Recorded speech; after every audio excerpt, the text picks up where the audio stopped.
Naku Luka Doncic, delikado pang umalis ng Los Angeles Lakers. Pero bago yan ito na si Luka Doncic ipinakilala na ng Los Angeles Lakers sa press conference.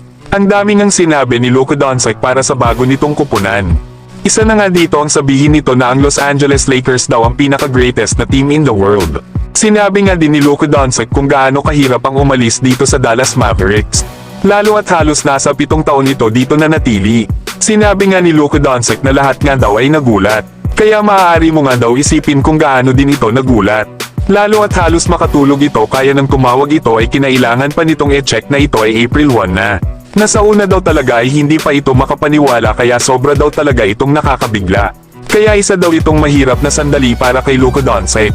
Lalo at tahanan na nga daw ito para sa nasabing superstar ng former Dallas Mavericks. Pinakamahirap nga daw kay Luka ay lalo na noong unang araw. Pero katulad nga daw ng sinabi nitong si Luka ay makakapaglaro na ito sa isa sa pinaka-greatest na club in the world. Kaya excited na daw talaga itong si Luka Doncic sa bago nitong journey. Hindi nga rin pinalagpas ni Luka na hindi banggitin ang mga legends na sila Magic Johnson, Kareem Abdul-Jabbar, Kobe Bryant at LeBron James. Kaya iba daw talaga yung pakiramdam ang maglaro dito sa Los Angeles Lakers. Sinabi nga ni Luka Doncic ang una nitong naramdaman nang malaman nito ang balita na na-trade na siya sa Los Angeles Lakers.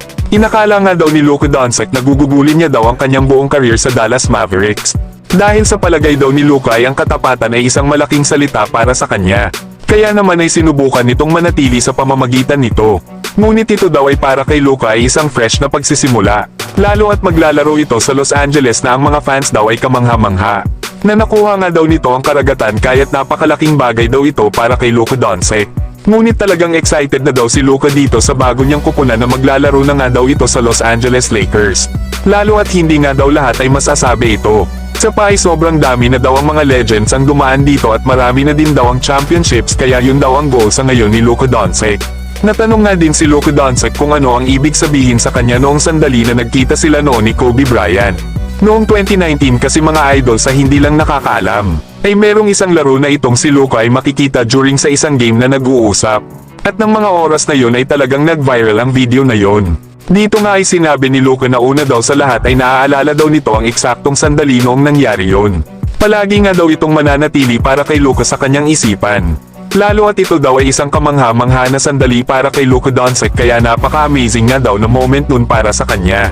Lalo at para lamang na malaman ni Kobe ang kanyang pangalan ay kamangha-mangha daw ito.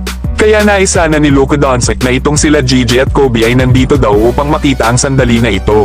Kaya matutuwa daw si Luka Doncic sa bago nitong journey at masaya din daw ito na nasa Los Angeles Lakers na ito. Samantalang natanong din si Luka Doncic kung ano ba daw ang masasabi nito na magkakampi na sila ni LeBron James na kinalakihan niyang iniidolo. Dito nga ay sinabi ni Luka Doncic na ito daw ay katulad ng isang panaginip na natupad. Lalo palagi nga daw itong si Luka na nakatingin kay LeBron James. Na marami nga daw na mga bagay na maaari nitong malaman mula kay LeBron James. Kaya naman ay nasasabik na daw itong si Luka at ito nga ay isang kamangmanghang pakiramdam. Yan nga mga idol ang mga sinabi nitong si Luka Doncic para sa bago niyang teammate na si LeBron James. Alam naman natin na kahit itong si LeBron ay gustong-gusto itong si Luka kahit ito ay nasa Dallas Mavericks pa naglalaro noon. At dahil na nga rin ito sa kanyang skills na elite na passer merong mataas na basketball IQ at may ability na mag-takeover sa mga laro.